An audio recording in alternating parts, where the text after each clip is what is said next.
Where do I move back? Okay, this is the one? Where do I see?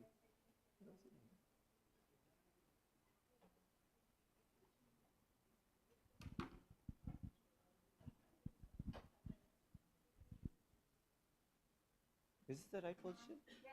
Yeah? But I thought I'm not seeing the screen. I don't know. Which one? This to here? Okay. Yeah. Okay. Um, uh, I'll say good evening because it's just post lunch, and thank you all for coming. And I know it's very hard in this summer heat to come and sit here. So welcome everyone for this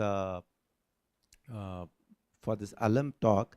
But more than alum talk, it was trying to celebrate May Day, which was yesterday, right?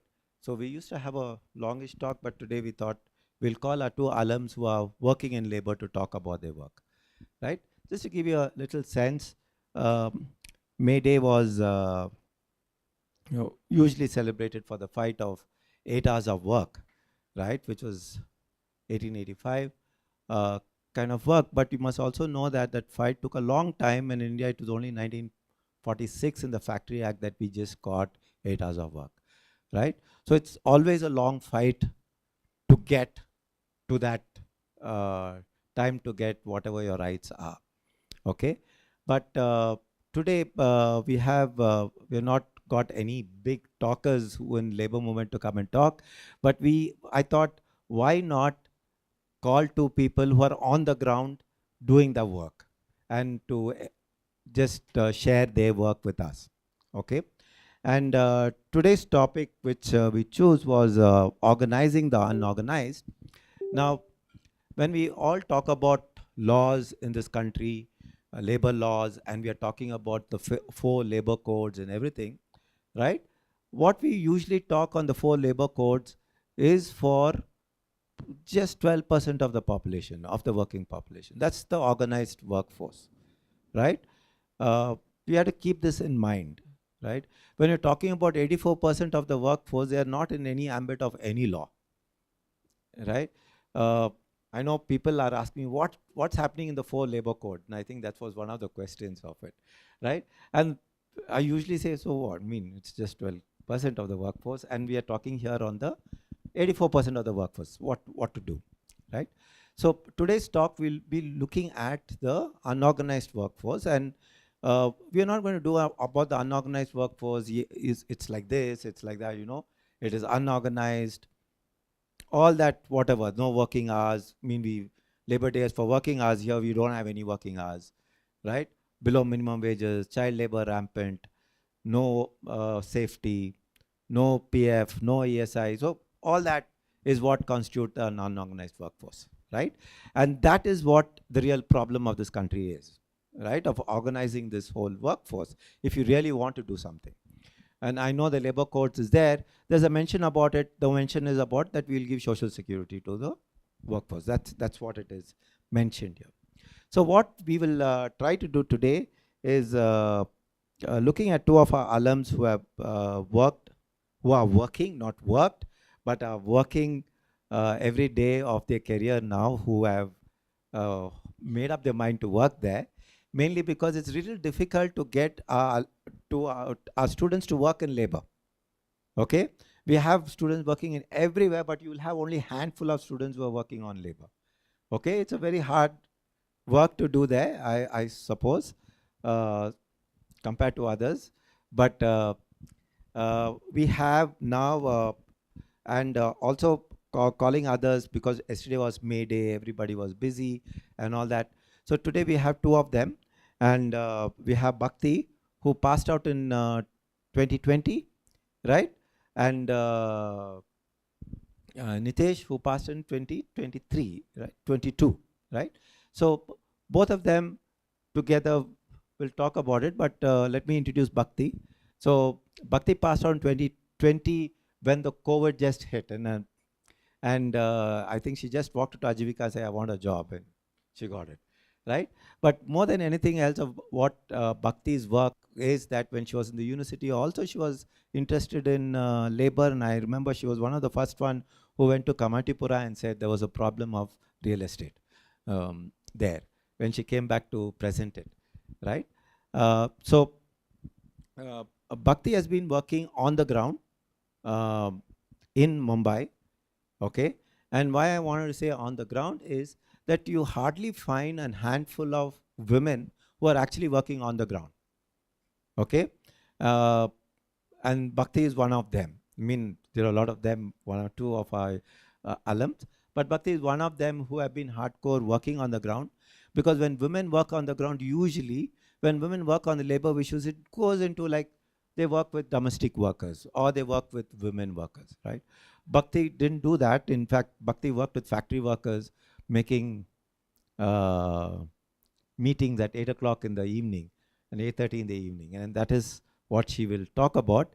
She's been working with unorganized factory workers. So we, to make very sure, whenever we see factory workers, we say they are regular workers, right? They're working in a factory. I mean, regular workers themselves don't become regularized, right?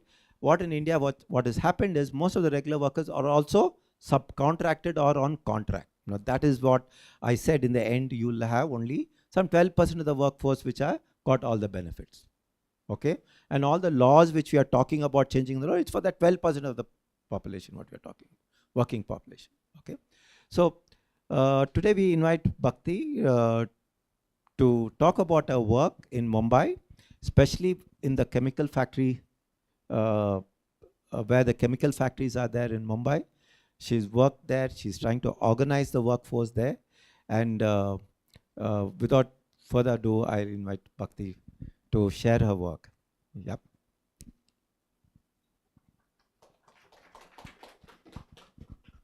Thank you. Thank you. So using this mic is fine, right? I'll just take a clicker.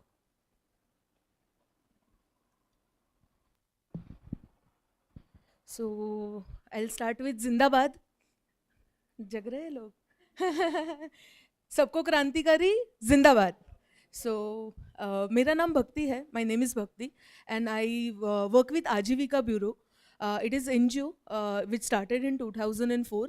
In particularly in Bombay, we started somewhere around 2015 and 16. And immediately after graduating from APU, I started working with Aajeevika Bureau. And Aajeevika is organization which was pioneer when they started working with migrant workers. They started their work from Rajasthan.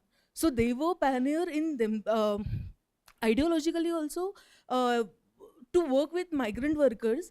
There weren't any organization. I mean, there are certainly so many organizations which works around livelihood issues and other issues of migrant workers, but particularly the informality which is faced by migrant workers, especially at the source and at the destination.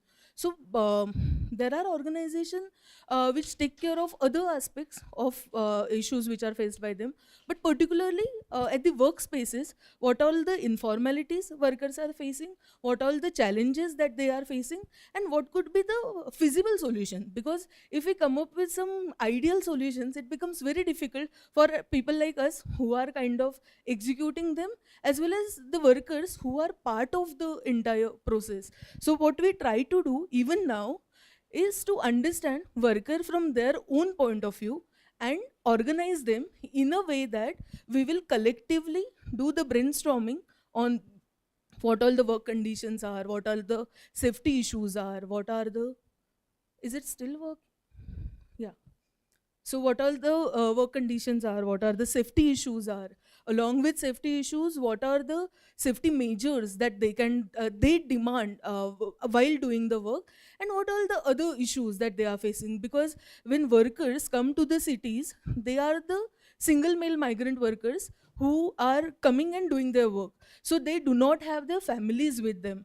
So that also brings a layer of emotional distress as well, along with other work related burdens that they have. So today I would like to introduce two geographical areas where I have started my work in 2020 and currently where I'm working in Navi Mumbai. So in this presentation time, I'll just utilize this time to give you the overall picture of the geographical area, and in Q&A we can definitely talk about the details of situation at work. So yeah. So the in Mumbai is divided into wards. I don't know what is the situation in Bangalore, but Mumbai has been divided into wards. So in one of the ward where majority of the migrant workers are there, we the ward is named as L ward. We also call it labor ward because majority of the workers are working there, and it has a history. So when Bombay was proper Bombay and where production was taking place, and during the communal riots and all the other troubles that main city was facing, all the migrants and the people who are working in informal sector, being it recycling the waste, being it manufacturing in the small unit level, they started shifting out of Bombay and they started residing in suburbans of Bombay. So at that time, it was very difficult for them to figure out ki how the unit should be. So whatever places they were available for them, they started taking up those places and started doing their work. So around 93, 94, there was a first generation which started doing some sort of business in those areas. And right now, where we are interacting with workers, they are kind of a second generation in that area, and they are also facing the similar sort of problem because as I mentioned, there are so many informalities at the governance front as well, which makes the area remain as it is even after so many years, and municipal corporation of Bombay has so much of money with them. Still that ward kind of remains very much not developed in that way, and the workers, they end up having all sort of troubles which are given in that geographical area as well. Along with that, so when we started doing the mapping, when we started work there, somewhere around, I wasn't definitely part of the process at that time, but when I joined in 2020, this is the kind of overview that I got, that when we started working there, it was very difficult for us to understand. So we started with mapping how to understand what kind of work which is taking place, because in the adjoining unit, no similar sort of work is taking place. So in that context, how to understand the area, this is where we started. Then we just were able to map 15 to 20 compounds. In each compound there are around 100 units. So in total, then we eventually figured out that there are around 200 compounds in that area. In those 200 compounds, there are, in every compound there are around 190 to 100 units.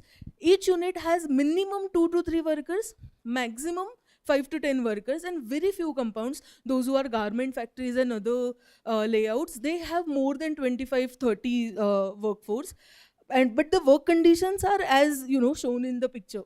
So what kind of work takes place? All sort of manufacturing. You name the product and you would find some sort of relevance in that particular area where the production work is taking place. There is also processing units where all the labor work takes place, that vendors gives the order that this much metal processing, fabrication, color coating sort of work we want to do, and the laborers would do that and it would go ahead. So the assembly line which we talk about, some part of that takes place in that area, and they are not really aware ki from where the material is coming and from to where that product is going to go, where that product is going to get utilized. So we may not know the tables and chairs that we are sitting on right now. They must have had some sort of processing in those kind of units.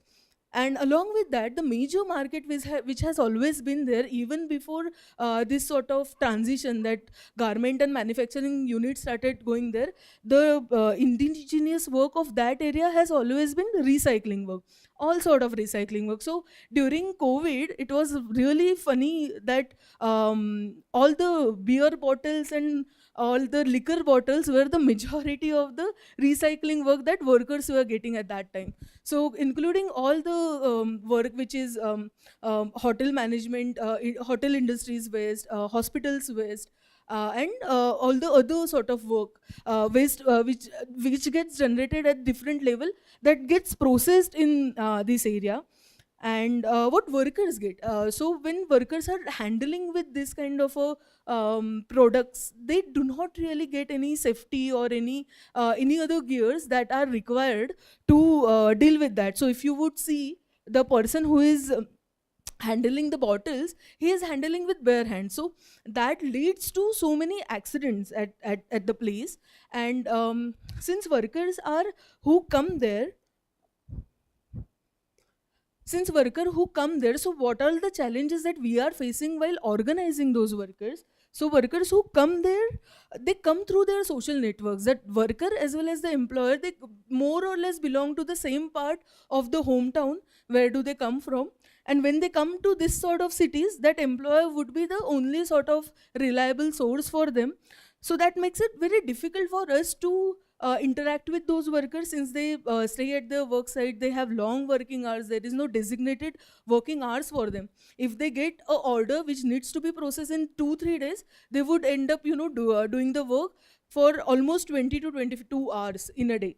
So in the situation, it becomes very difficult for us to even interact with those workers. So we try to enter their factory layouts, the way we try to capture some pictures, but it is very difficult for us to have any kind of discussions with them over there. All we can talk about is some social security linkages, that आपके पास आधार card है, pan card है, Ayushman card है, नहीं है, and all those basic things.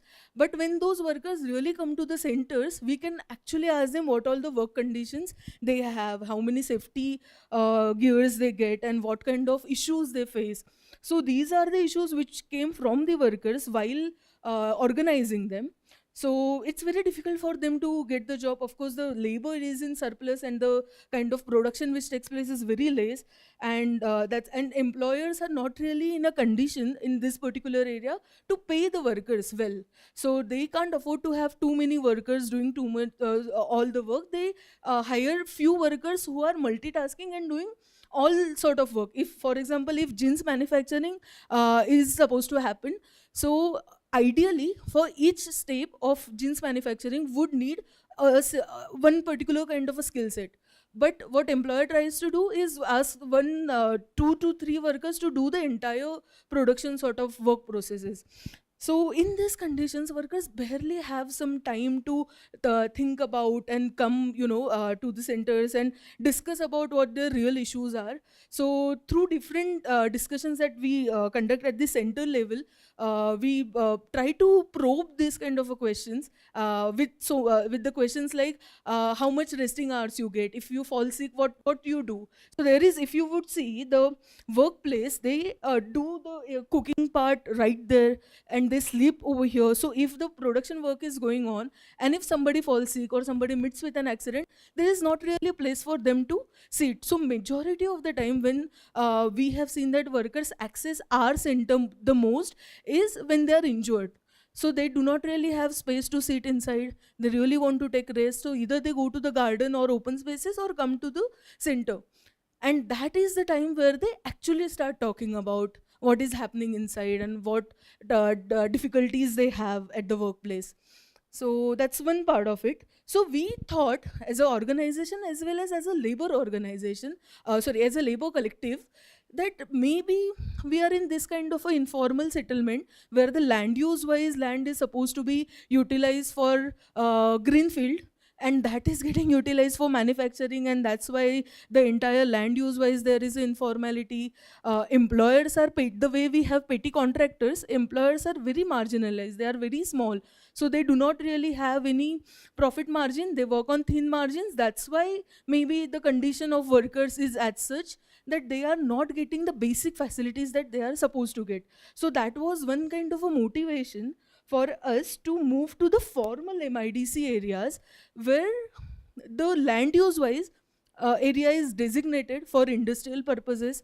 All the units which would be there, they are definitely anything but a small unit. So the units which we are seeing in that particular ward. So we went with a lot of hopes that we will get to work with the workers who are in a formal setup, who have some formal association. The employer and employee relationship is very clear, and they would be, we were assuming that they would be getting ESIC, PF benefits given. They might not be aware how to utilize that, but they would be certainly covered under that. So with some assumptions, we ended up going there. And the reality was, of course, what we expect in the labor setup, that all the workers, even in this kind of industrial areas, are kind of the companies are registered. They are doing a proper manufacturing work, which is they have their trademarks and everything.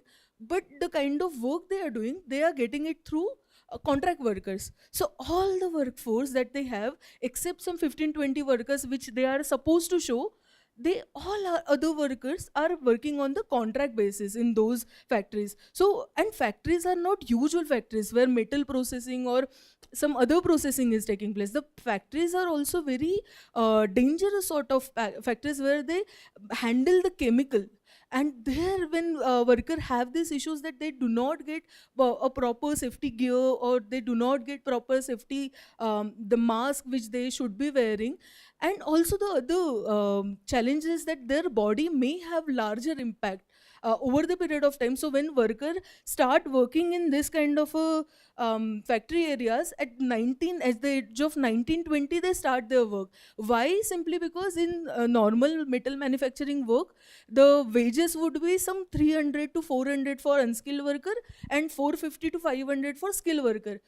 But in chemical factory workers, the unskilled worker gets some 500 rupees and the skilled worker gets some 7 to 800 rupees. So 800 rupees a day is a big thing. So for workers, it's a kind of a wage-wise promising work, and the impact, if there is no immediate burns, if there is no immediate impact which is there, which we see in the metal factory work, there is amputation, they lose their fingers. So the hazards are tangible, hazards are visible. They can see what can happen if the machine is going up and down for 10 times. If my hand goes inside, I will get injured. So that khatra, that hazard is visible. But in chemical factory, that hazard is not visible.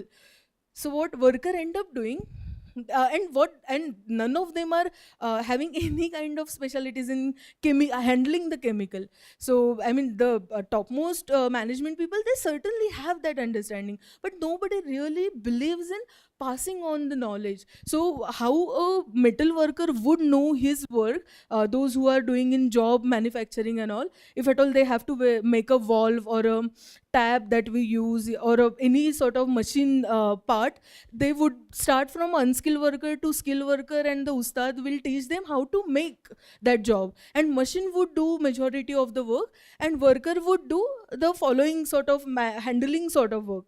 But in chemical factory, if they don't know chemical composition of anything, in what proportion we should be mixing a particular chemical with B chemical, then entire thing goes wrong. And in that, there is no scope for workers to be skilled, unskilled, and semi-skilled.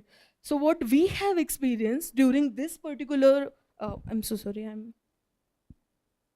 so what we experienced during, so this was a fire accident which took place in one of the company, which was there very much where our workplaces, our offices here, and this factory was right in front of us. We were aware that factory exists, but even we were not knowing that what kind of chemical processes which takes place inside. And there was one worker who was just 24-year-old, maybe of your age, I don't know, the people who are sitting in front of me. He comes from Ambedkar Nagar, Uttar Pradesh, and when he ended up in factory like this, he was just told that these are the chemical that you have to be mixing on an everyday basis. Simple thing, सुनने में आसान लग रहा है. So on that particular day, when he met with an accident, similar thing happened. He was mixing the chemical, but it was a summer time. This accident took place on 14th April. It's Ambedkar's birthday. So we at the center, we were thinking ki, we are new in that area. We need to organize worker. We need to reach out to them. Today is the day. Ambedkar was talking about labor issues and all. And we had some plans in the evening. So this is also another sort of learning, that we may have plans, but we really don't know when we end up working in this kind of areas, what our next, day or same day in the evening, what is going to happen with us. So on that particular day in the afternoon, we got to know, we started smelling something in the air, and in 10 minutes or so we got to know some fire accident has taken place. And what information we got, it just a small accident. And by the time we came out, this is the picture, I clicked this picture, this is the picture that we saw. And the conditions were so bad that we, even I was not able to breathe in that condition. So think about the workers who were stuck inside. So this particular worker was inside, he was 70% burned inside, and all the other things that he faced, I mean, he was still conscious, but and he was taken to the hospital in the private four-wheeler. And I mean, of course, ambulance and all those facilities are not available in this kind of areas. So, and no company have any proper doctor or any sort of setup inside. So after one hospital, after other, he was taken to 3 4 different hospital. Finally he got admitted. And what doctors were more interested in, noting down the jabab, the statement that he has to make before he get unconscious, because they were aware that it is difficult to save him, he is already 80% burned. Then he was admitted to the hospital, and then in next 4 5 days he passed away. Right now what we are doing, on that particular day also, we tried to the day he passed away, we tried to facilitate some compensation to the family. That's another story, definitely in Q&A, if at all time permits, I'll share that. But what right now we are trying to do is, based on this case, this is kind of a benchmarks case for us. Based on this, we have started activating all the departments. Ki what all safety measures they should be having, because it's mandate. It's, if you would go to the website of Directorate for Industrial Health and Safety, short form is DISH, they have written everything, that these many number of audit needs to be done. If those, there is a schedule of chemicals, if these chemicals are utilized in any kind of factory, there should be audits, and so on and so forth. Rule wise everything is in place, but in actual nothing is happening. Why? Because all the contract workers are not displayed in any kind of companies registers. So on company's payroll there are just 15 20 workers, all the other workers are not on payroll. And on the top of that, if the person is at mistake, it is said that ki if he is not knowledgeable how to do the work, why he came and said that I am a skilled worker. So all the blame is ultimately put on the worker. What happens, worker end up losing his life and family suffers. That's another sort of trajectory that the worker and his family gets into. So what we are trying to do right now is to find out what is the status of all the legal provisions which are there, what are the protocols that should be followed, because currently nobody is really following. So what are the protocols that should be followed? And since we also come from that educated background, that we also can't risk our life just like that, we also don't know what can happen to us. So we are also developing that kind of a protocol that a fact-finding team should be following. Because what we end up doing, those who are into labor practices or those who are into practices, when there is a crisis, we immediately rush to that situation. So we are also trying to understand ki we as a worker, I mean, we are also a labor in sort of our work setups. So what should be the protocol for people like us who are doing this kind of a work? So these are the things that we are doing right now. I don't know how much time I have, but yeah. So particularly about this area in Navi Mumbai, what we are facing is workers are not vulnerable, as I mentioned in the first setup. They are very much doing 8 hours or 12 hours of work, and they go back to their bastis. Sounds like there is no surveillance on them. But what we found out while doing the work, all the contractors who are there, who are managing them inside the factories, they are also troubling them outside the factories, because they stay very close to the community. So if worker comes to our office, or else if worker comes to the places where workers are getting organized, they get threatened. If we take up anyone's case, the worker is also gone, and we also get some sort of threats. And the legal work is the work that we do. I mean, towards the end, I would like to talk about that as well. We run a labor helpline for the workers who are informal, unorganized, and migrant workers. Because formal workers who are some part of some sort of union may take care of the issues that they are facing. But for migrant workers, there are no such legal aid provisions which are given. So we provide them for wages, for accident compensation, and for other social security linkages, including harassment. So majority of the cases that we get to know after, if we get a case saying that ki, I'm not getting my wages, so we do the intervention based on whatever legal provisions are there in payment of wages and other acts. After that, worker faces another kind of harassment. So these sort of areas in which that where we are working, where anyone who associate with anything which is for labor, if you are for labor, it is given that you are against the capital, and once you are against the capital, you have all sort of enemies. They could be, in a formal structure, like not all the state police and other people are going to support you in this kind of a cause. So that's kind of a space that we work in. But what is the motivation is the ultimately the worker who is kind of being exposed to this kind of realities, and he ऐसा नहीं है कि he is not aware that what are my rights and what I should be getting, but he doesn't have stakeholders, he doesn't have people who can support him while demanding for his rights. So even though we have tremendous amount of pressure in industrial areas where we are working right now, yet any meeting that we call, at least 80 to 90 workers would show up, including men, women, both. So why do they come up? Why do they show up? Because they also care for themselves. It's not like they have given upon all the hopes. So that's kind of a hope for us as well, to be part of this practice and be more and more available for the working class community who are struggling and fighting for their rights. And we have more responsibility because we kind of understand how to read the law, how to understand the law, how to ask the question. Many times workers know what is happening with me, but they don't really know how to pose the question around that.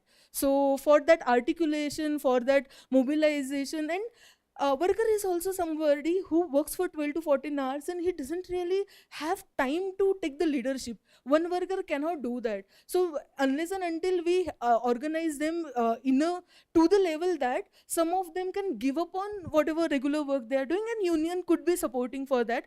Until that, we the kind of people who have to be on the forefront, who is taking all the responsibilities that all these discussion at the government end, at the police end, at the factory officers end, they are taking place. So that's where we are, and thank you so much for listening, and thank you Rajesh sir for inviting us.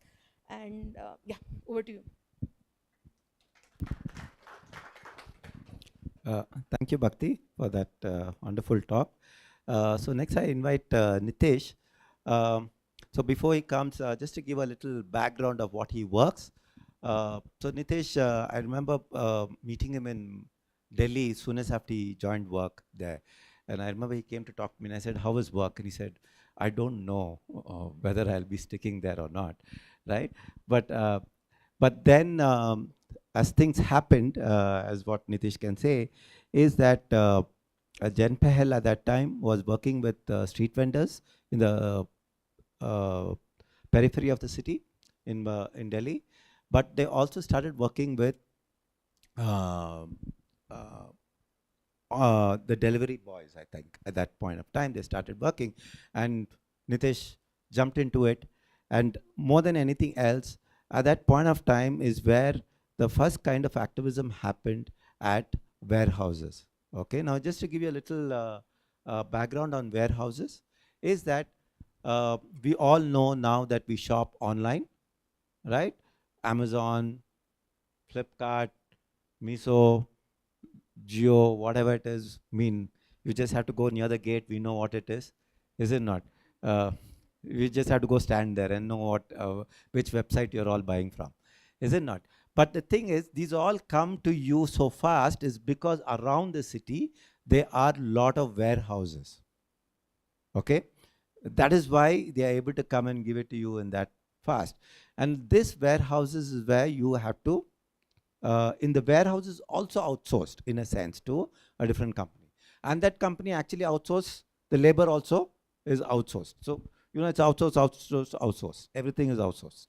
Okay, what you get is saying Amazon or Flipkart or whatever, but everything there is outsourced, and it works clockwise in way management works now, right? In that sense. So, but what instantly happen is because because the data which comes in so fast now, is it not? They know from which area what is bought, what is not bought. The decisions there also is made so fast to say which warehouse to close, which warehouse to open. Okay, so in a minute they will say tomorrow don't come to work. Okay, so is that scenario is what Nitish was working in.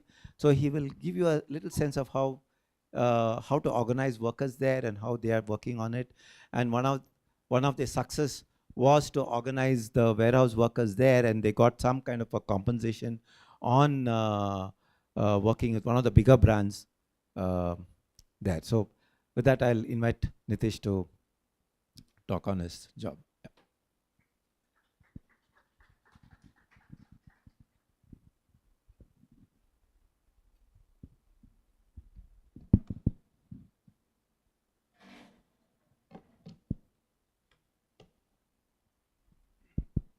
Uh,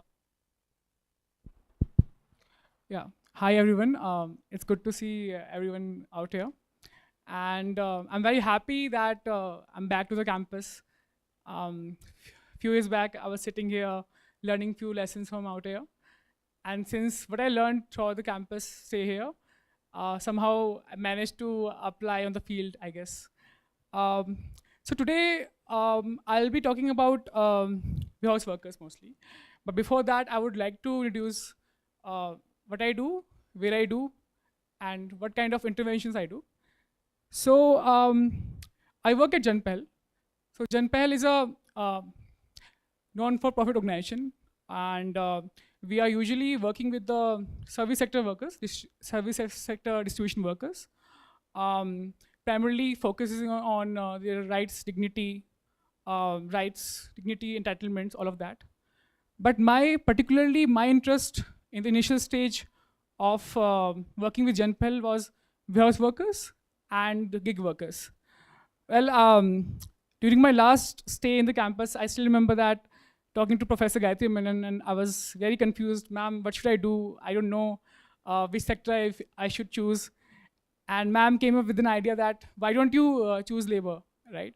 It intersects with every thematics, livelihoods, health, and it should be a good source of learning for you.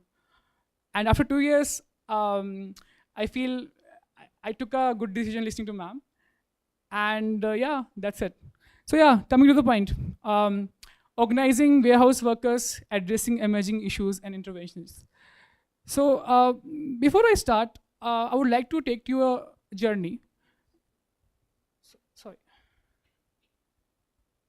So yeah, before I start, I would like to take you all in a small journey and want to introduce what is e-commerce and what are the demographics and what kind of a setup looks like in a warehouse.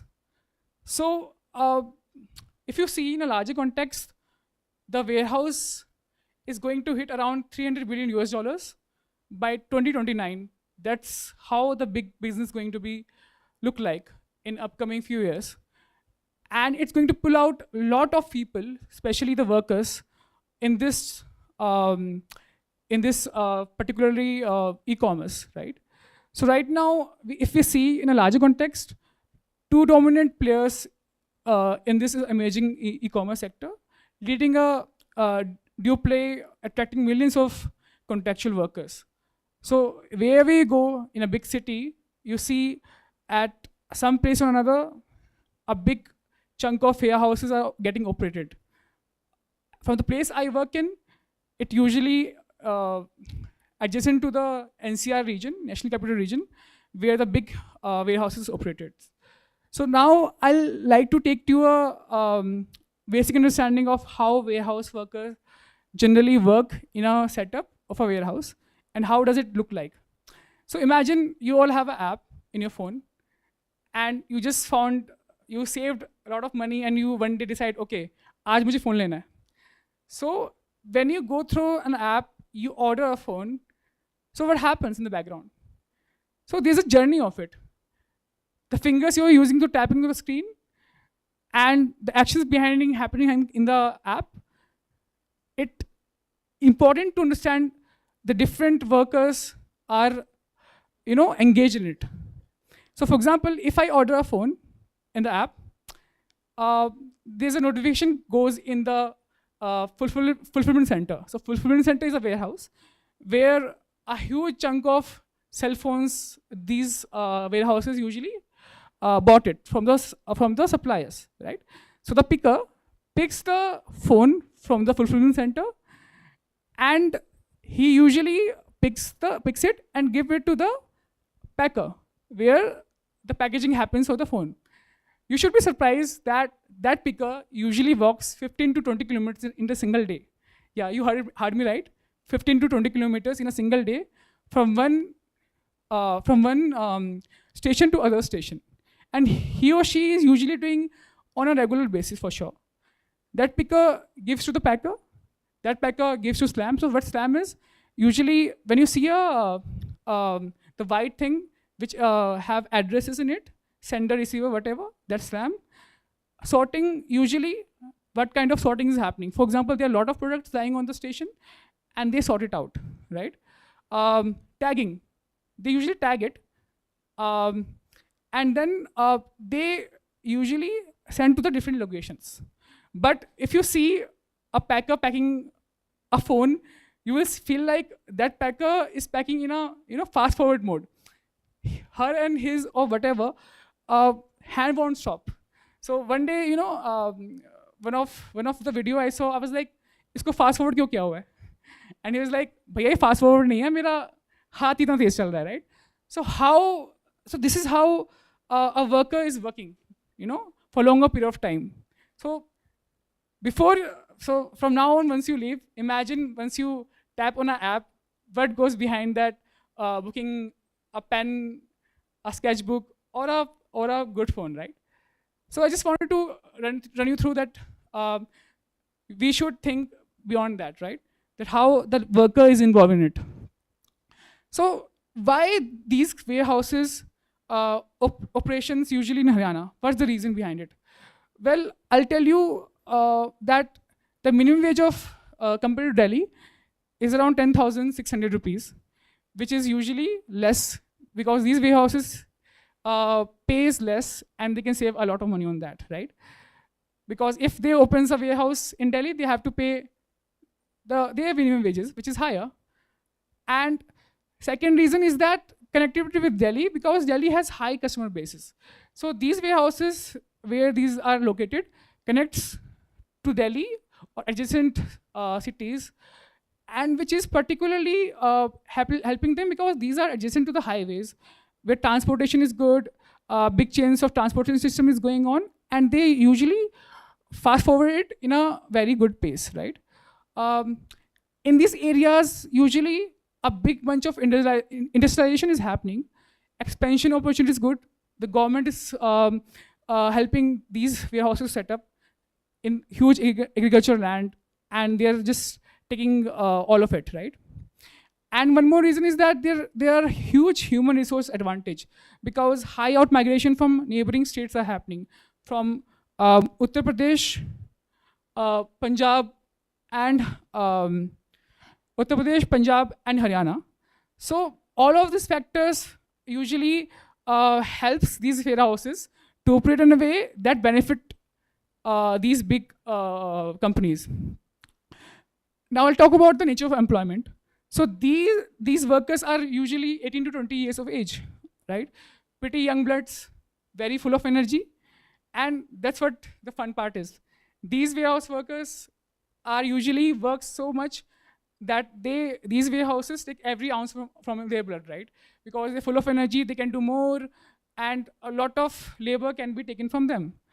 And 60% of female employees works in them because what I heard from the workers is that female workers are, very huge numbers. They listen to the people and all, so they usually prefer female and all. That's what I heard, right? These workers are full of aspirations. Even though they are working in loading and picking roles, they proudly say they work for a multinational company. Beta kya karta hai hamara? Ji Amazon, Flipkart, Myntra में काम करता है. They don't know what's happening behind, right? But yeah, that's the reality. So the hiring process, the workers hired through contractors for short terms to avoid providing benefits and prevent them from completing 240 days. What happens if I get hired? I usually get a contract for 2 months, 3 months, and it get renews, right? They renew again and again, so that the 240 days doesn't reach out, because if it happens, they have to give the benefits like insurance and all. So these warehouses usually play smart.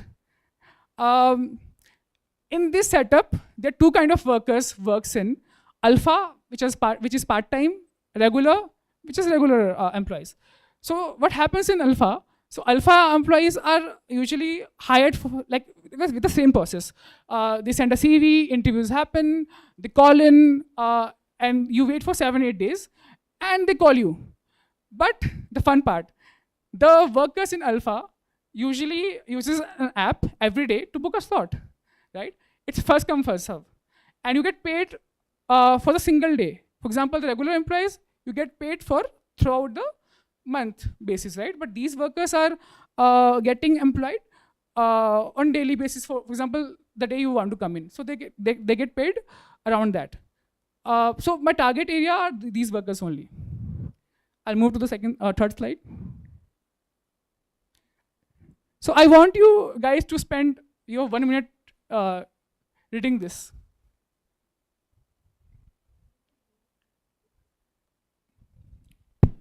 So, Minal, I work in returns where we have to stand for 10 hours and work. There is no sitting arrangement or a room to rest for menstruating women. Even there are hardly targets of 60 small packets, 45 medium packets, or 35-40 large packets. We have to put labels and weigh them. If we do not hit our targets, we are spoken to in abusive way. Lunch time is 30 minutes, but we don't get that fully either. If we take longer than 5 minutes to use the washroom, they put it in our idle time. If we take a leave for 1-2 days, they block our ID without any information. There is no grievance mechanism. If we want to register a grievance, our letter of appointment from the vendor says that we need to go to Bangalore to do it. There are many problems in the warehouse, especially for women. Well, that's what the reality is. And for Rahul, when I was working at the company, I had an accident and hurt my finger. They gave me a dolo. Yeah, that works, right?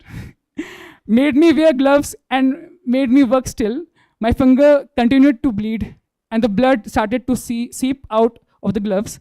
I asked to go home, but they said I wouldn't get my salary, but for the day, and asked me to work with my other hand instead. Well, I hope next time when you tap to the app, you'll think about it. So that's hard the situation is with the warehouse workers, right? For example, if as lunchtime, for example, this is my workstation, okay? I have just eaten my food. But remember, if I once finish the work, I have to go to the lunch area. It takes 10-15 minutes to go there. I have to punch out, eat my food, and come back. So it's taking time, 10-15 minutes, and it's taking a lot of time. So how should I enjoy my food, yeah, right? So these things are very weird, and we have came across with each and every worker. So the picture you're seeing here is a picture of washroom, not restroom, surprisingly. So these workers are tired after working very hefty, work time, and as I mentioned as it mentioned in the slide, that they get a call out. What you're doing, right? So they can't enjoy a basic human thing, right? So that's what. So what usually warehouses say, that we are good, idle, we are the best. But this is what's happening, Yeah. So now the part which is important, I feel, organizing, that I am trying to do and we are trying to do as a group. Sorry. Organizing the way how the workers and challenges. So when the fun part comes in, there are some bad days and good days as well. So when you see a warehouse, any warehouse, imagine a warehouse, uh, for example, go for a picnic one day, and I trust me, you can't stand for 2 minutes, right? Somewhere or some person will come and ask you, what are you doing, what's the purpose and all. So the approach we usually do and understand that it's very impossible, because we thought that if we target workers where they're coming in, coming out, it's easier to talk and give an understanding to the worker, right? But it didn't happen, because there are multiple gates you have to walk through. The surveillance, hard surveillance, and it's very hard, right? So what we thought, why don't we go to different bus stops? So these workers are usually get picked up and picked down, like, they leave at a particular places. So we have identified these places, and we talk to different workers and understand what have the understanding, where they're coming from, all of that.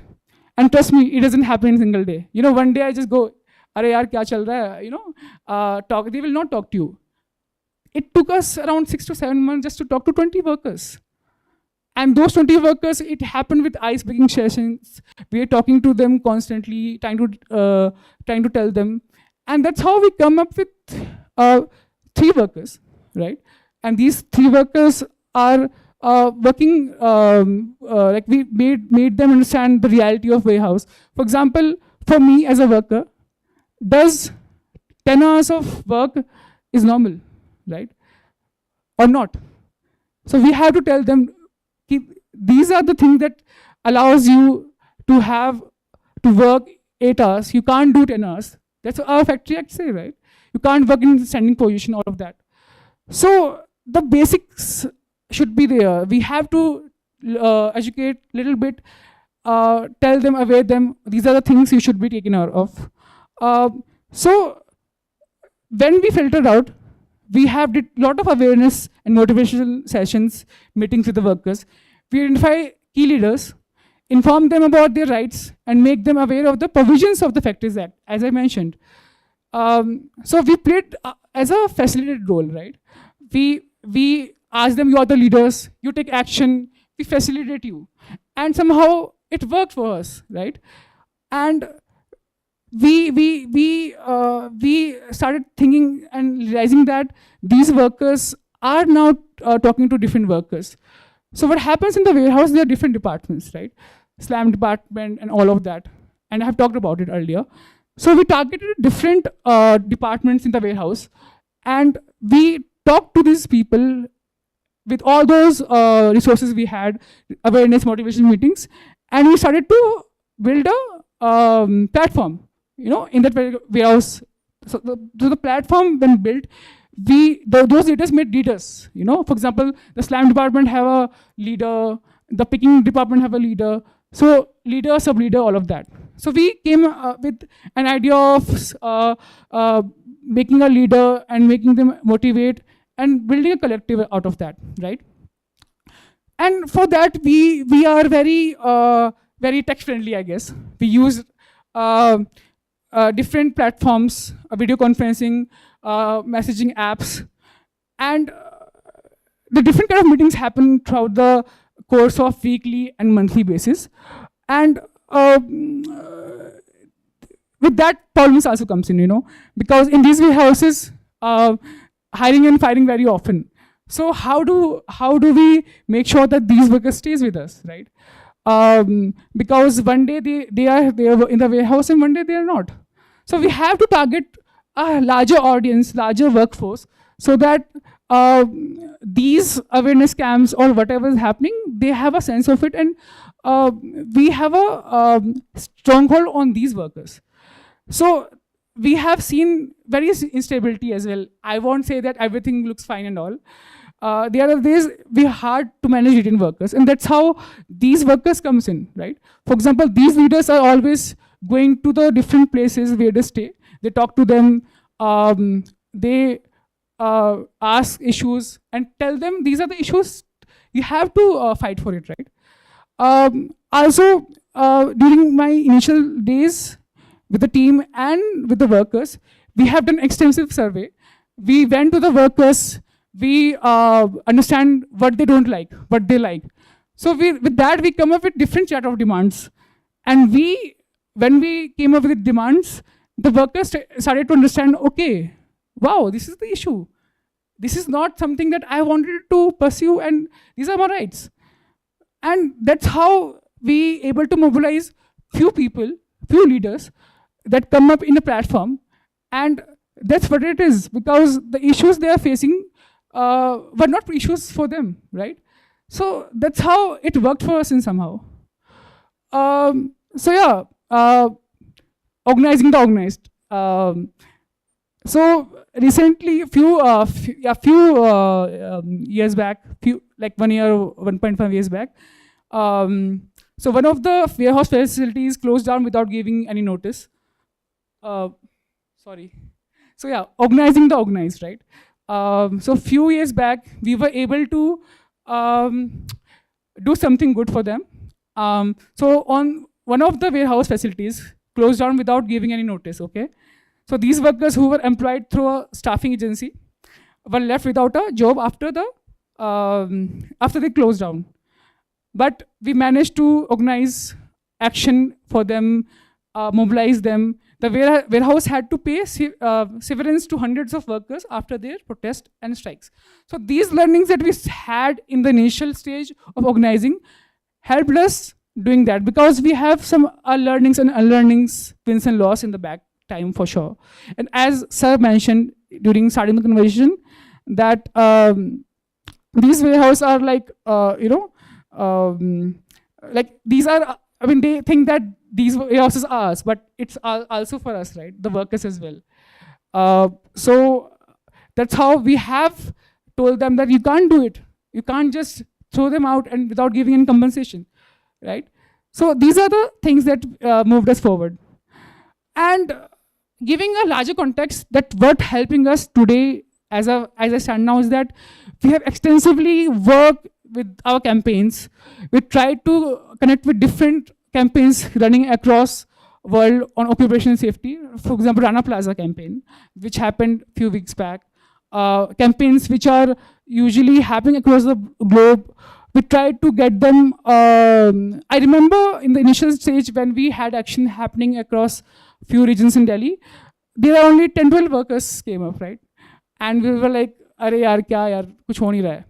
But the things that we did very consistently, it showed us result. The same second year, you won't believe 110 workers showed up, right? So the same thing that I talk about, the organizing things that we discussed and worked out, somehow worked for us. And the pressure from the ground and pressure from the organizations throughout the world helped us to give us some energy and help us in some way. Yeah. So with that, sorry. So these are the campaigns I was talking about. I missed it. So yeah, thank you so much.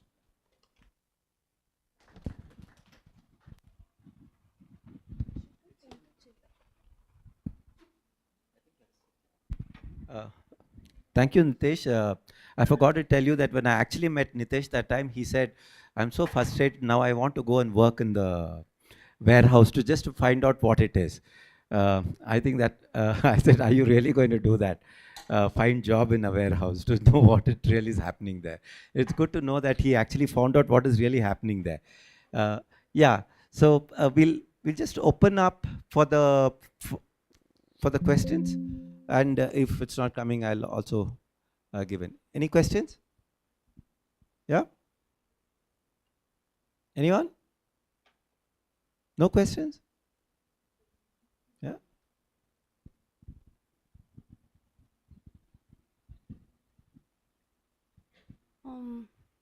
Thank you, both of you, for sharing what you're doing. It's really reflecting and insightful. And we are going to work, some of us will be going to work with labor organizations. So thank you for sharing your experience.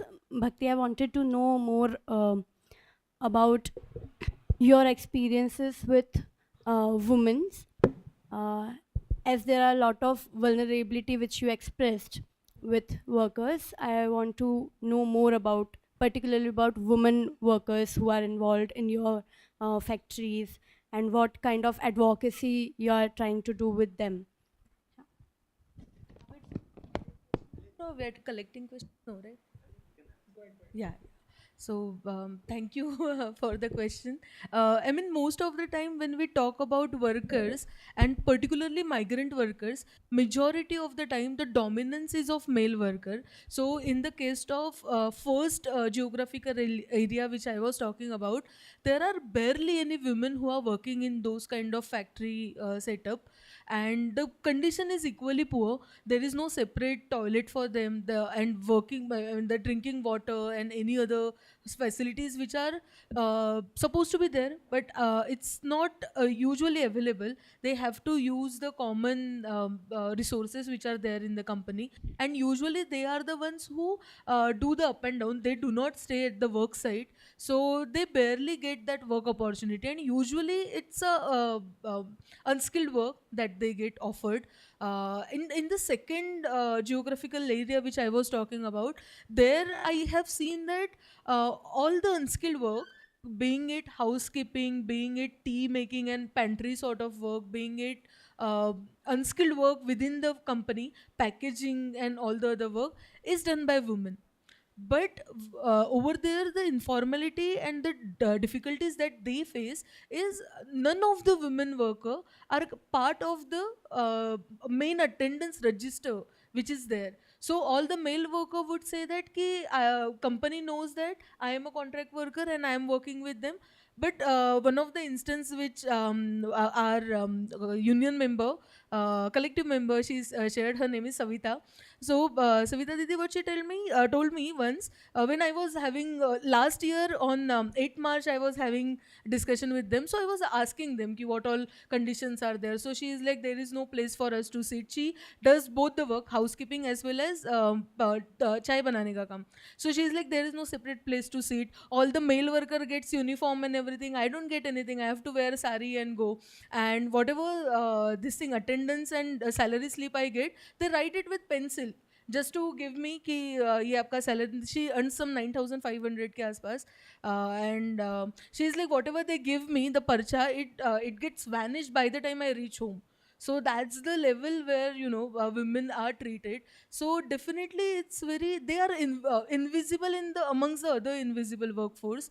So what we are trying to understand first is to how to collectivize them by understanding their issues, and to what I mean in the common demands that we always have, that there should be ESIC to everyone, there should be designated working hours, and a better work conditions where they will get some place to sit and have their lunch. For women, that's another problem. Some of them, those who do the housekeeping work, they have to sit either somewhere close to the toilet or any place which is available for them to sit and have even for a lunch.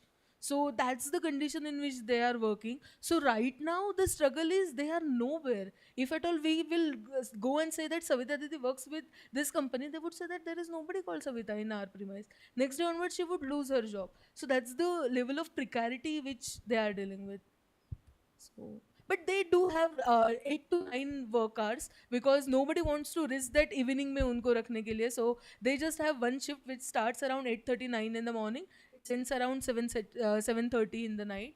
So they only get a day shift, and this thing. There are few factories where women-dominated workforces are there. Like there is one dry fruit factory. There is one fan company which where the employer knows that the work is manageable, women can do sincerely in that assembly line, and they can exploit it most out of them.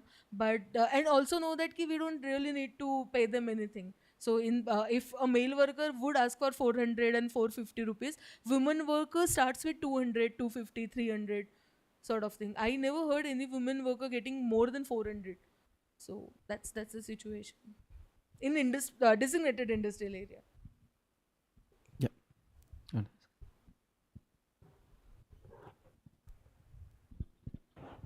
Thank you so much for the talk. I came in late, but I really enjoyed the whole thing. My question is to Nitesh.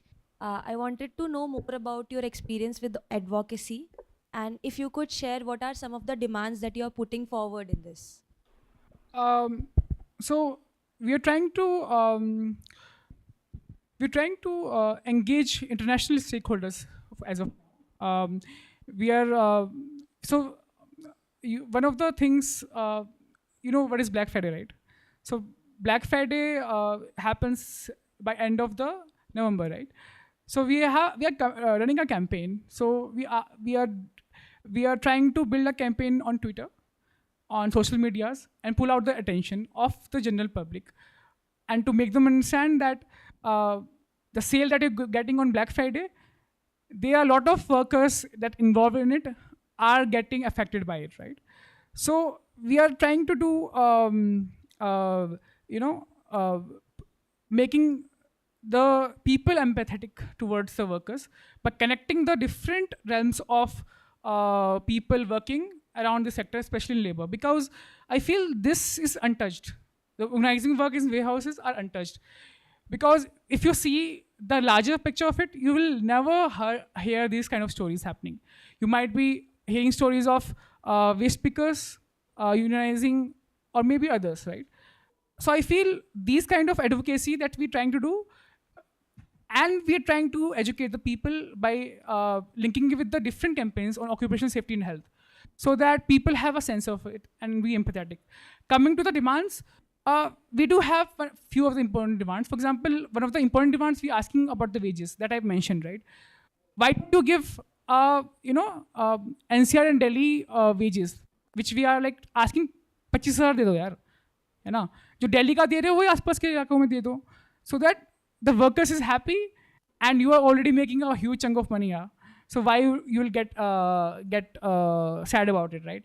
We are taking a lot of money back to the US or Europe or whatever. And second demand, we are asking that give them Diwali bonuses, yeah. I mean, they deserve it. They're working so hard. They're working day and night. They deserve it. So these are one of the two things that we came. These demands are coming not from me. These are coming from workers, because that's how organizing works. If I be like, अरे मैं तो सब जानता हूँ, ये सब करो, नहीं होता ऐसे. You have to take it from the worker, and as I mentioned earlier, just a facilitator, and these are the leaders, right? So yeah, thank you.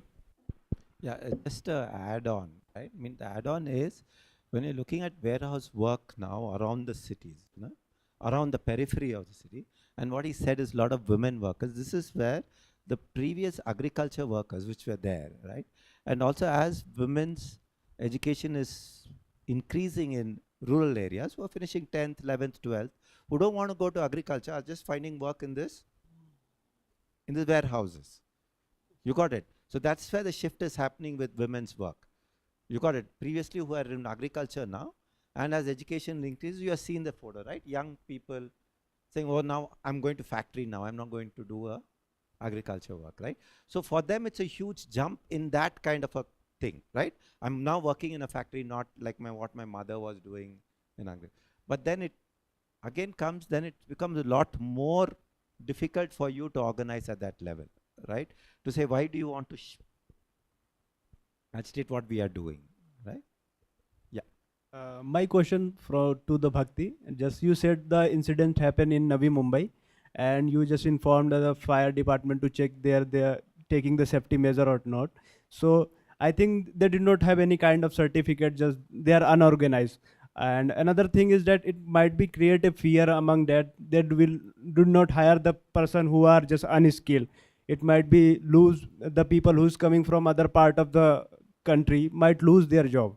So it can be a different kind of intervention you take, or elaborate on this part, I want to know. So your question is what we should be doing in this situation? Yeah. Just you said that you just inform the fire department or safety measure department to check that there is everything was okay there in that factory or worker. So if they are going to check, they know that there is not a safety measure is taking. So it might be the people who is unskilled working there, just the person who is mixing the chemical might lose his job. Right. Right now situation is exactly the same, that worker who are not aware of what kind of work they are doing. I mean, they are just told the processes, that if at all I ask you to do some cooking and I don't tell you what can react in what manner, so you wouldn't know what kind of that that food product is gonna be. So in a similar way, when a skilled worker also in a factory layout, in a particularly in a chemical factory, is not aware of what is going on, then it becomes difficult. So whether he should be knowledgeable or not is one question, but he should be supervised or not is the another thing, which is there in the law as well, which is there in the Factories Act as well, that whatever work he is doing, it should be under supervision of the person who knows the work. So if the factory officer end up going for a visit, he may not say that ki, this person doesn't know, that's why he should be out of the factory. What he would do, and he would ensure, because they are not anti-labor kind of a people, they would ensure that the labor would stay, but he should get timely training, the way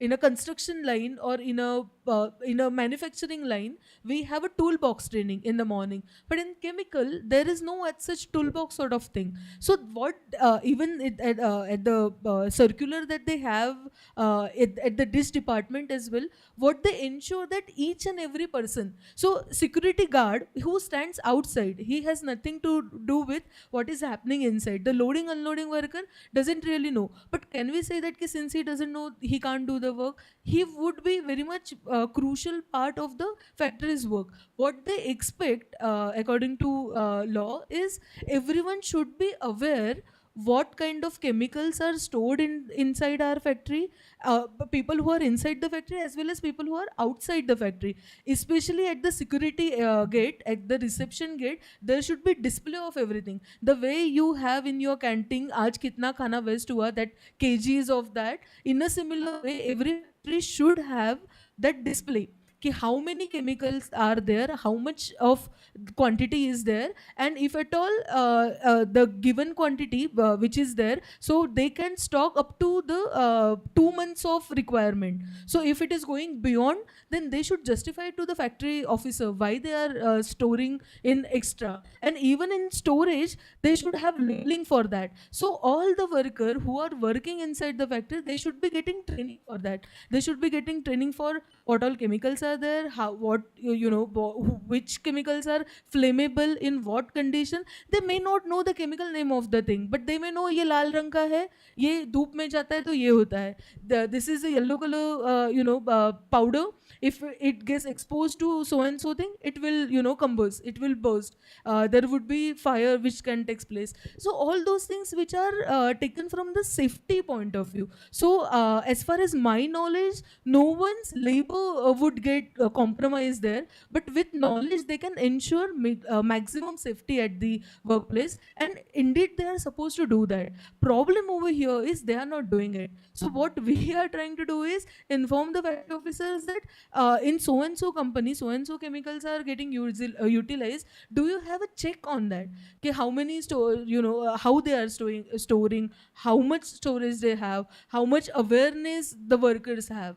So that level of understanding then it's. I just might confuse that the factories are not registered. So you said that some of them are just the small scale are not registered. So I was talking about 2 geographical areas. In first geographical area, no factories are registered under any sort of that. They just have shop and establishment registration, gumasta license, what we call. In the second MIDC area, they need to have registration, but wahan pe bhi they get exemption because of the Labor Act. If there are 20 and more than 20 workers, then they have to register. Being it whatever could be their production, but they have to register. So what they do, they show less than 20 workers so that they don't have to register. If they are not registered, whatever is happening inside the factory, inspector do not have any rights to come and check. So our duty is to say that certainly on a good working day, there are what their strength is. So if at all either worker can inform, or else union can inform, or else NGOs like us can inform. We cannot take any action. Whatever acts which are there for factory, for factory as well as for contract workmen, we as a third party, we as a NGO cannot intervene in that. Neither the lawyer can intervene. We can only represent the worker or a union or if anybody from the factory wants to raise any issue. So our duty is to indicate there is a need to look into that, and then department can take action. So in the area where we are working, where factories are supposed to be registered, but they are not under Factories Act. So they utilize the formal, premise, a plot as a factory layout. Within the factory, they would have 2-3 registrations, one for manufacturing, one for other packaging and selling out. They may show that we are a warehouse, but actually they are taking doing some other work. Where it comes out, so even neither labor department nor fire department has authority to issue the license. License department is somewhere else, so they do not. I mean, they are supposed. Everything is self declaration now. It's a ease of doing business, being it Maharashtra, being it other states. So for ease of doing business, everything is self-declaration. In MIDC areas and in special economic zone, SEZ, it is the laws are even more flexible. So if company is not declaring anything, the department will not get to know about it. And when department will wake up and go, only in the fire accident. So it wasn't we who informed the fire station, it was the people who first found out that they informed the fire station. But the rest of the follow-up, in order to understand how do I know all this information, when we started working in Rabale, we were not aware of it. So when we started doing the follow-up, who is responsible, it's difficult to find out a particular authority is responsible. That's where the whole, crux is of this entire system. So every system is pro-capital. They want more and more production. Nobody is really caring for worker. So that's the gap where we are working in. Thank you.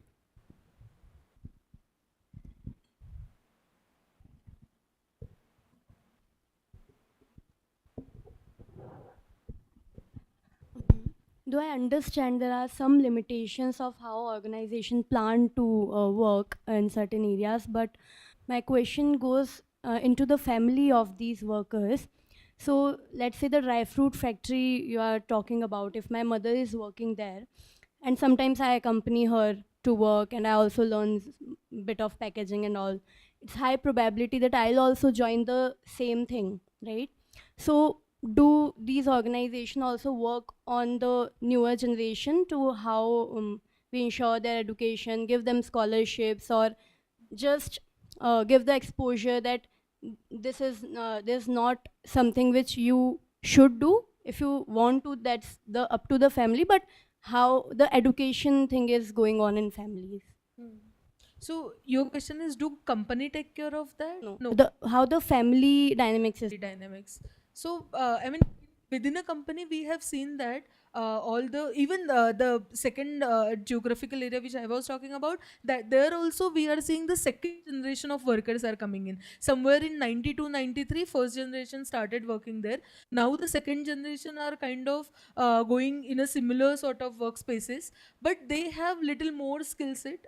So particularly in this dry fruit factory, we have seen that women who are some of them are they have Indian citizenship, but some of them come from a neighboring nations as well. And when they come here, this is the first sort of work they started doing, and their children.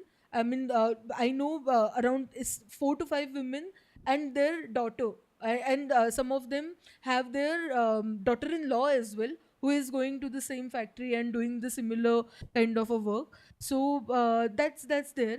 Education wise, the basic municipal corporation schools are available. So up to 10th standard, usually children are getting education. But again, staying in the cities and taking care of the family is very difficult thing. So they do not have, most of them do not have their grandparents in the small huts, the juggi chopri that they are staying. They are very small places, 10 by 10, 10 by 20 sort of place, where they barely have space for their parents to come and stay there. So majority of the time, definitely children suffer with that, and at very young age they also start working. So half the time I see the children in the community, they are playing some sort of games earlier we used to have that Pokemon, they used to search that Pokemon. Some similar sort of game they are always playing.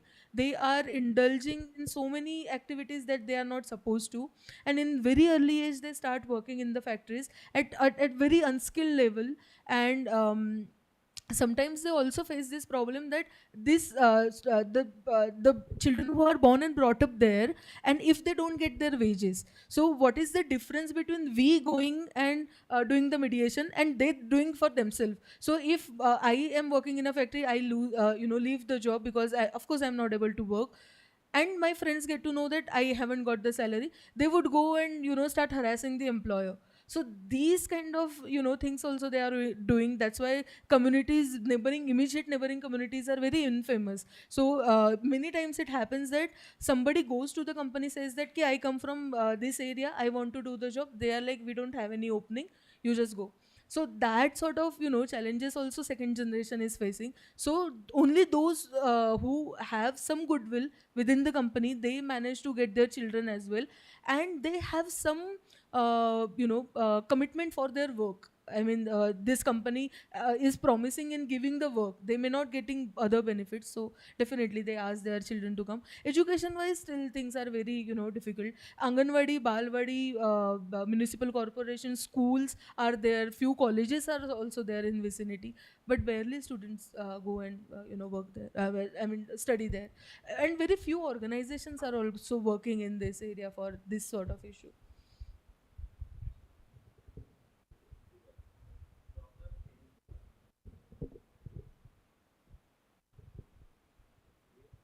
Talking about jobs, is it not? There's no jobs. The problem is the jobs are not growing in the formal sector, right? The informal sector actually absorbs as much as jobs as possible, right? Because there's no data for you in the informal sector, right? How much jobs are there, especially in manufacturing. There are a lot of jobs in manufacturing, the informal sector. But the same thing as what happened, but in informal sector, because it's informal sector, the occupational health code is out. You got it. Because even in the new law, it is not part of it. It's not covering everybody. It's covering the organized sector, right? So that is where the problem is. That's what I was saying. Whatever laws we are talking about, we're talking about for a 12% of the population with working population. We are not talking about enlarging the law for other in terms of especially regulation. You got it. What we are talking in the informal sector in the law is about how to give social security, right? Then that's a different. You're not talking about regulation when it comes to these kinds of things, right? Regulation kya hai? Nobody's talking about regulating the informal sector. They are saying the informal sector informal hai. So what is there to regulate? Let it be unregulated only, right? So that's where the crux of the matter is. Yeah. Anyone? Yeah. Okay. Last question. So. Hi. My question is for Bhakti. You elaborated on how the anonymity of reporting events takes place, especially in the labor helpline. So I was wondering how efficient it is, what kind of cases you get. Are the people who take the call, are they trained to sort of manage the immediate distress of the event? And what are the what are the instances that the helpline does not work? So my good friend Chinmay is very much here. Yeah. So definitely Chinmay, you can definitely add on to this. So when we started our helpline at the national level, so Aajeevika has always had experience of running the helpline for since 2010-11 onwards. So it was very much concentrated within Rajasthan, and that extension of that work we used to have in Gujarat and Maharashtra. After COVID, there was a tremendous need for having some sort of helpline work for workers, because workers were in so much of distress for everything. So when they were going back to their hometown and when they were returning to the cities, in both the transit they needed us. Along with that, even when they left city without taking their wages. So after coming, the majority of the traffic which we got, so they went back because yahan pe they never had any services. So as soon as they returned, somewhere in July, right Chinmay, we started the work, and July September or October onwards, the cases we started getting, they were from March 2020, February 2020. So that sort of thing we started experiencing during that time. And our telecounselor are certainly, they are trained, because whatever training, I am not a lawyer. In a similar way, they are not a lawyer as such, but they get all sort of legal training. How to do the counseling, it starts with counseling. How to even interact with worker. Worker doesn't know how to articulate even the issue, what issue they are facing. So they may have Hazari card, but they may not know, what all details which are written in that. They may not, some workers do not even know how many days of work he or she has done, how much of per day wages were there. So we have to get all those details, because if at all we end up calling someone, and if you, for instance, you are a employer and you have asked a plumber or anybody to come and work at your place, and you haven't paid the wages, if I come and call you, you would definitely get offended. So keeping those things in mind, we have to have as many details as we can about the worker, about the contractor, about the principal employer. Principal employer is the person whose work is getting done. If at all I am working, suppose we are building this university, I as a construction worker come and work here. So those who are contracting us, they would be the contractor, but who would be the principal employer? The owner of this place. Because ultimately, whose university they are building? Azim Premji's university they are building. So he would be the principal employer. But principal employer is such a great and such a big person, we can't really reach them, but we need to have the knowledge where they have worked, how they have worked, under whose contracting system, under whose supervision they have done the work. So all that information, sometimes worker do have that, sometimes worker do not have that. So counseling is kind of a first sort of step for us to gauge where the case is, how much potential that case has. After that, we do a conversation with the employer, saying that do you know this person? Because if you tell the issue first, the person would say that I don't know that person. So that's where the another part comes in, where we try to understand situation from the employer point of view as well. Because why it is important to be neutral at the initial stage, worker may also have some misleading information or missing information. So there would be certainly allegations on worker. Some of them you can refute just by listening that person is making up at this moment. There won't be any grounds on that. So sometimes worker are at fault, but majority of the time they are not. They just face with a lot of allegations. So that's where the understanding the another person parts come in. And then comes the mediation, where we are trying to negotiate the middle ground, where we are trying to convince the employer to do whatever he is supposed to do, pay the wages, pay the compensation, and so on and so forth. So that's where the mediation part comes in. Majority of the 30 to 40% resolution we have at the telephonic mediation. That over a call, our telecounselor manages to convince the another person. But rest 50-60%, we can't do that, because it's very difficult. We live in this world, but we do not really believe in technological innovation. So there would be employer, they would deny that, certainly. So there the legal part comes in, where we send out the legal notices to them. We tell them what are the legal threats which are there. They have violated the law, but they should know what laws they have violated. Sometimes they come for a mediation after that. Otherwise we have to approach the labor commissioners. So after approaching the labor commissioner, that's where the issue get the real gravity of it. And our advocates, they kind of fight on the workers behalf. We don't charge anything to the worker. And if at all they manages to solve the case, well and good. If not, we have to go to the labor court. That's the step we follow. There are very few cases in which we need anonymity. Otherwise, there is not really requirement of that. If worker says that I still want to work with that person, if I still want to be anonymous in that situation, in cases of harassment and all, and in the maternity benefit and all, we need to have some sort of layering up the situation. Otherwise it's not really. If I have left the job and I have unpaid wages, there is no need for any kind of anonymity. What we need to ensure is that worker would not get harassed after that. Many of the time, especially in the Navi Mumbai area, what we are experiencing, once the case is resolved, worker get beaten up. So what I mean, what security guards have told me, for one bottle of alcohol or something, the people from neighboring places, they would come and bitten up anyone. So there is not really a very these are very cost effective things. So they would follow the law just because we forced them to, but later they will take the situation in their hand. So that sort of situation is there. But Chinmay, do you really want to add something? So you can, yeah, take the mic. Yeah. Yeah, can I? Because Yeah. what time, Chinmay, you can talk to them later on. Yeah. So thank you, both of you coming, leaving your busy schedule. I know how NGOs work. Uh, time time of May to plan for the whole year and give targets and everything. So thank you for coming in, both. And they'll be here today. I think they are staying in the GR. So you can meet them, I think, for dinner or something. They're there, you can meet them and talk to them more. Yeah. So thank you everyone for coming today. And thank you being a wonderful audience to ask questions. Yeah. Thank you. Thank you.